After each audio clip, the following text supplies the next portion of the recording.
Everyone, this is Kivo Vlogs, a Filipino actor based in Saudi Arabia, and welcome back to my channel. For today's video, agad-agad gawa na reaction video ang Barda compilation. So without further ado, let's start this reaction video. Ay, ano to?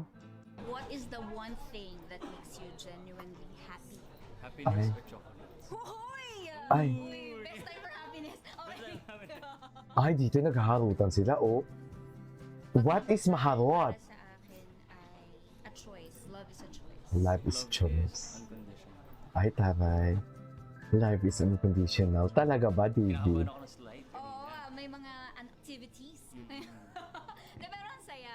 Sobrang, hindi nga namin napansin yung oras. Parang ang saya. Ang bigat mo pala, no? Ay, Grabe! Ah, Grabe siya. gagi. Taklesa talaga to si David. Taklesa talaga yung bibig niya.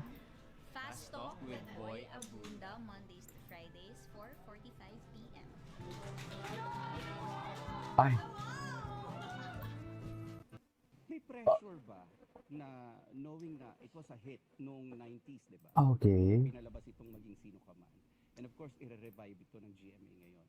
May pressure ba sa inyong dalawa? Palagi naman magkakaroon ng pressure. I Hmm. think we just treat it as a challenge. And also, kapag inisip mo kasi yung pressure, baka mas hindi ka makapag-perform ng maayos. Because Iba na talaga si David sumagot-sagot sa mga interview. it's a heavy teleserye. I mean, alam natin kung ano yung gravity Mm-mm. ng naabot ng teleserye. Nung movie na to, Mm-mm. for us na to be Pressure. playing the roles. Ay, okay. Mali ako doon.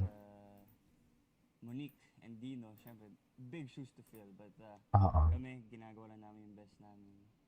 And yun, tsaka syempre, napakagaling naman ni Barry. Madali lang Ay, yung taray. It's just, Tawa ako naman, para sa akin, may pressure, yes, oo naman. Pero, hindi naman kasi namin talaga pinangarap din na Mm-mm. somehow ma-meet yung kung ano yung original.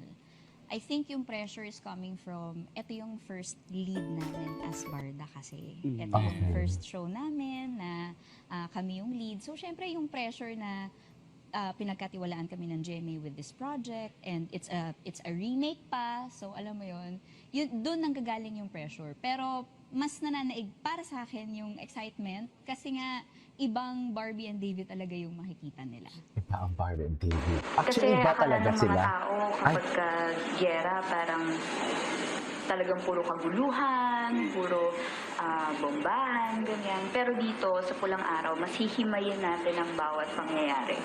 Bawat eksena, lahat may hugot, lahat may puso.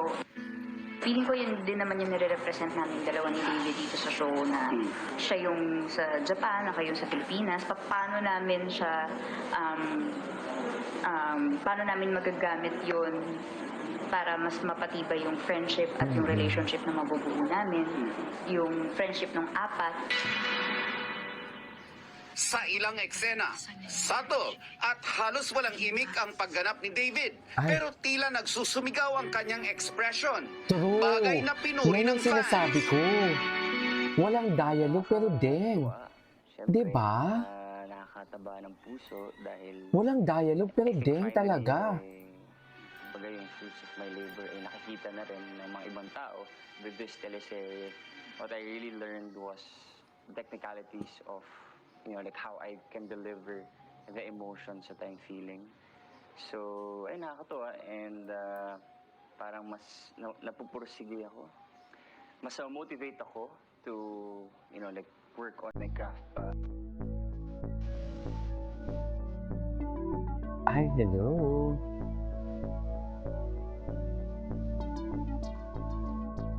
Ay! Tinan mo, gawin siya tumingin. Gawin siya tumingin, ma'am. Tingnan mo, kinig na kinig yung mga tao sa kanila. Okay, pati yung cameraman, kinig na kinig, oh.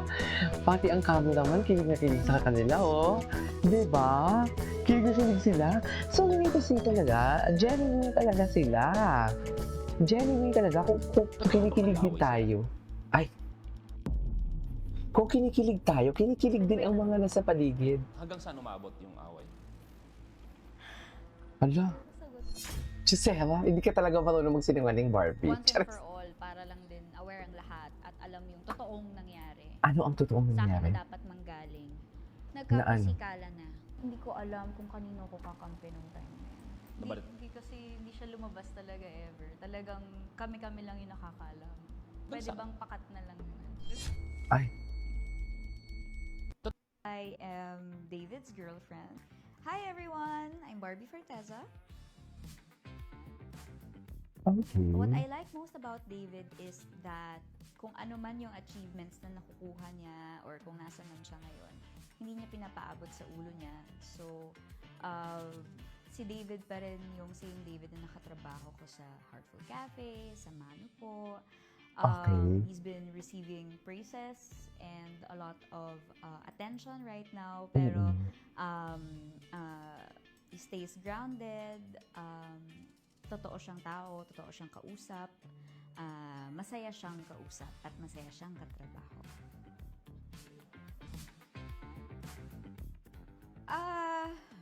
Vaguely, I am David's girlfriend. Pero supportive girlfriend na lang siguro, 'di ba? Kasi nga 'di ba as a gamer siya dito. So bilang very understanding girlfriend ako dito na accepted ko na medyo kahati ko sa attention ang gaming. Ay, So, yun, talaga? yun ko dito. Sarap! Sarap. ng food! Hindi ko lang ito Ang sarap nakita. talaga. Ang dami ko nang na-try. Sa Na-try ko Thai? ng Thai milk. First time ko po kasi dito sa Thailand. So, Ay, kahit talaga ba? Oh my God, very you will short love work lang Thailand. ito, we will make sure na ma-maximize namin ang Thailand as much as we can. So, kagabi, nag-try kami ng Thai milk tea. Tapos, we had Thai food for dinner. Sobrang sarap. Sobrang sarap. At yung weather, pretty much the same sa Pilipinas, pero hindi malagkit dito ha, in fairness. Kahit medyo mainit, hindi fresh ka pa rin kahit naglalakad ka. Naglakad lang kasi kami kagabi. Ay, yun yung hindi ako Tapos, Sobrang hinit. Hinit. Very Sobrang very nice init. yung mga tao dito. And masayang mamili. Masayang Ay. mag-shopping dito kasi murang mamili. So yun. True. Masaya, Yun lang masarap dyan.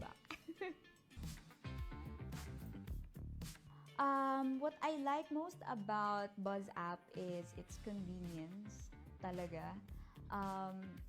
Ako kasi honestly, tamad akong, lalo na pag in the middle of working, talaga, tamad akong mag-text. Yung ang haba-haba ng ite-text mo, i-construct mo pa ng maayos, di ba? So, mas gusto ko yung talagang, ganito, ganyan-ganyan, yung talagang real time na marireceive ng kausap ko kung anong gusto kong sabihin. So, kung ano man yung nararamdaman ko at that moment, mararamdaman din niya, maririnig niya yung boses ko kahit malayo kami sa isa't isa. Yung ganon, yung talagang instant voice messaging, yun ang pinaka nagustuhan ko sa kanya. And yung convenience niya na nakakatulong din sa akin sa trabaho ko. Okay. Anyways.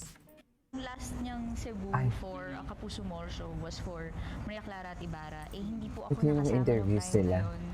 So, kasi nga mismo ako na, no? Ay. Hindi Taray. kasi mismo ako na, no?